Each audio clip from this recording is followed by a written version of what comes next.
ఎందుకసల పాకిస్తాన్ ఎప్పుడు మన మంచితనంతో ఆడుకుంది? వాళ్ళే కదా వచ్చి కాళ్ళ మీద పడి సీజ్ ఫైర్ పెట్టండి. మేమింకా యుద్ధం చేయలేము అంటే సీజ్ ఫైర్ పెట్టాము. ఇప్పుడు 3 గంటల్లో ఆ సీజ్ ఫైర్‌ని బ్రేక్ చేసి జమ్మూ అండ్ కాశ్మీర్ మీద కాల్పులు జరిపారు. దీన్ని మన ఇండియన్ గవర్నమెంట్ ఎలా ప్రతిఘటించాలి? ఇప్పుడు మళ్ళీ సీజ్ ఫైర్ అంటే నమ్మాలా? పోయినసారి 1977లో వాళ్ళ జనరల్ వచ్చి సీజ్ ఫైర్ పెట్టండి అంటే పెట్టాము. అయినా ఎన్నిసార్లు దాడి జరిగింది?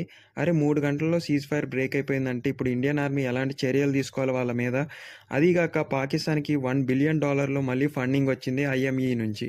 దీన్ని ఏ విధంగా ప్రతిఘటించాలి? ఒకవైపు యుద్ధం జరుగుతూనే ఉంది.